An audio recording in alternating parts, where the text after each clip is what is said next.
until now, I give this little spiel each year. Not always on the Ides of March, but somewhere around. Do you? Beware.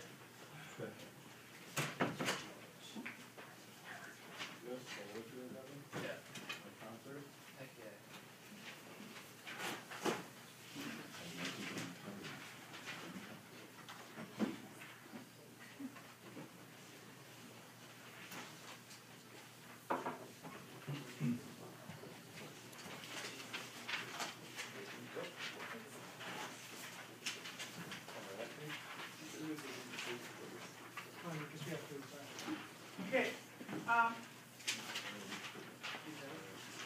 just a couple things before we get started. Like,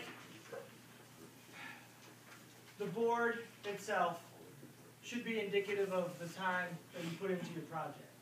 So you should put time into the board as well.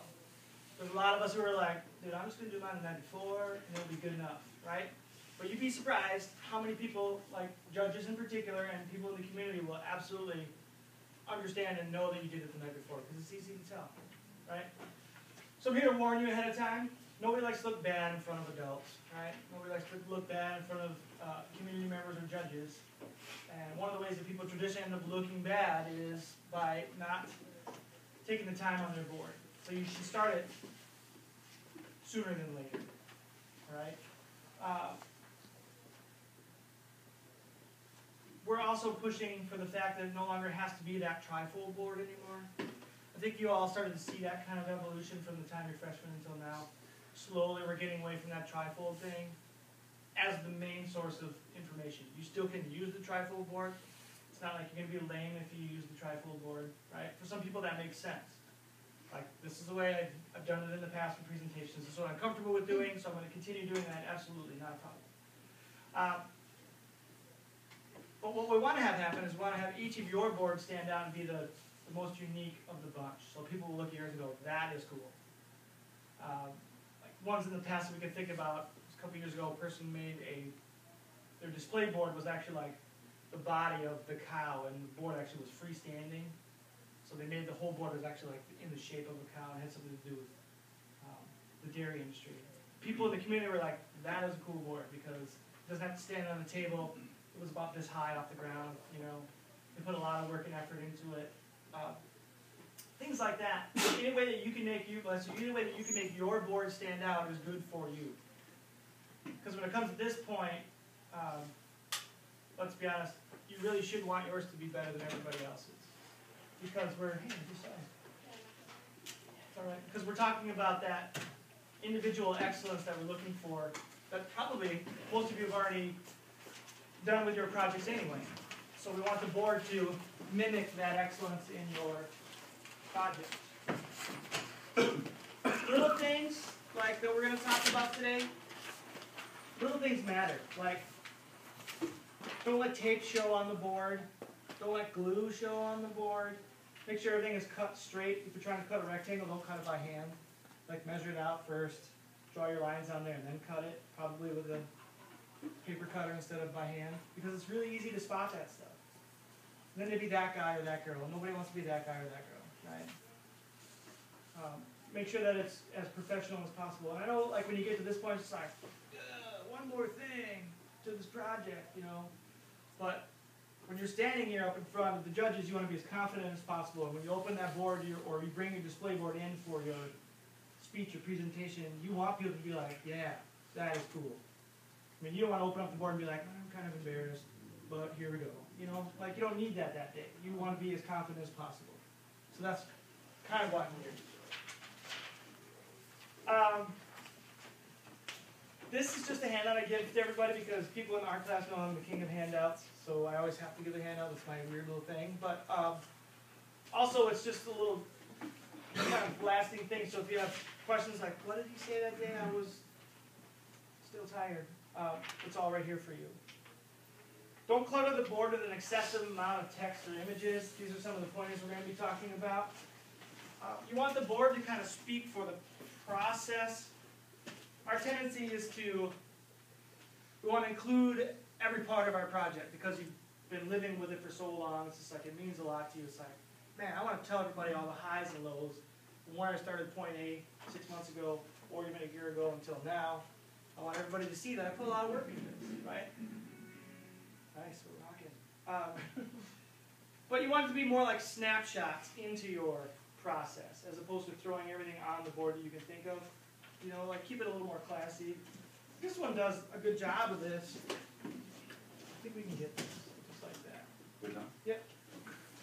I mean, Callista decided to go with the trifold thing because that still made sense to her because she wanted to be able to have it stand on the table. Her project was writing 70 short stories. Okay. She talked about her thesis here. Talks about her project here. Has some photos about what happened while she was writing the stories, like photos of her in the process, and that's about it. I mean, she kept hers pretty clean and clear. Some people are looking at it like, well, I probably could have used more information, and I might agree with you on that. But here it's clean, it's clear, it's ordered, and the cool part about this is a couple things. There's an integration of the text that are on transparency sheets, printed on the background. That becomes the background of the actual board. It's more like visual static at that point. You don't need to know every word, but you know that there are words back here, right? Also, some things that are quite cool is there's a nice color scheme here. This color actually relates to the color of the transparency sheets when they're overlapped. Like, I don't know how she figured that out, but that was a pretty brilliant choice. Like, this kind of grayish, yellowish color is the same color as these sheets overlapped. All the borders are quite nice, quite ordered, quite clear, and everything has a color scheme: white, black, and this kind of off gray. You don't necessarily have to put your thesis or anything about your paper on the board. Some people in recent history have been working with just their project on the board, and that's okay. I think we were conditioned to have that happen maybe somewhere in your schooling at the high school. Like when you do your board, you have to have project paper, on yours. But it doesn't necessarily have to be that way this time. It can be more just about your project should you choose. This is an example of one that's clean and crisp and clear. I feel like I'm breaking it.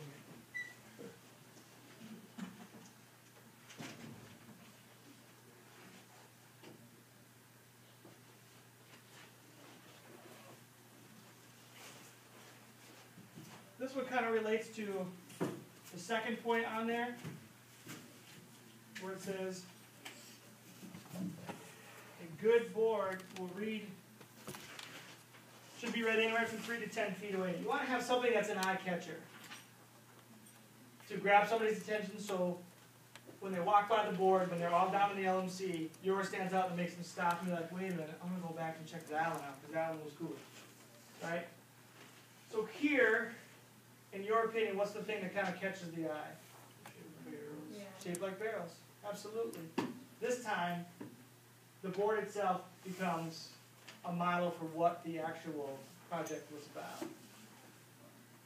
You're going to see a couple more examples of that where project and display board kind of meld together nicely. And for some of you who are good with tools and are kind of artistic this kind of makes sense. It's like, yeah, sweet, all right, cool. This is what I needed to see. And we show you this stuff so you can be a little more unique. But at the same time, this is my disclaimer, like the people who leave the boards here know that we're going to use them for this presentation. They know there's going to be some goods that we're going to talk about and maybe some things that aren't so good that we're going to talk about them. It's not like I'm picking on the person. People who know me understand we're talking about like this is like the art, and we're not picking on the person. So we're going to do a little nitpicking right now, okay? This is a small thing, but this matters. Like here, this isn't like cut out right. You can see there's a little waver in the rectangle up in here between the white and the gray. And that's kind of one of those things where, it's not bad. It's not great either, is it? It's one of those things where it's like, well, it's okay. I wish they would have done that differently. That little thing is kind of a big deal. I mean, you want to make sure that you cut your stuff out, not by hand, so that you look professional. in the real world, those little details really do matter. And we're getting you ready for the real world, supposedly by doing this SEP stuff, having you present, so you want to make sure that this is an extension of the whole process. So be picky about your stuff. Okay? Something else that's nice about this is those two stripes on each barrel line up really nice and takes you all the way across the board. This is like a visual element where you start here, takes you all the way across. So there's a unifying element there, the red and the two black bands that go across. So you have the large text, which reads well from far away. Ooh, 3 red barrels, it says barrel racing. I want to go check this out. So you get closer, you find some medium-sized text, which tells you a little bit about the paper in this case, or a little bit about the process of the project over here. And then you have some smaller text, which kind of helps you figure out what's going on in the photos. So you want to think large, medium, small in terms of your text. And I don't think it needs to be said, but we're still going to talk about it. You want to make sure you use text that's easily readable. Like the handwritten fonts you find on your computer or the script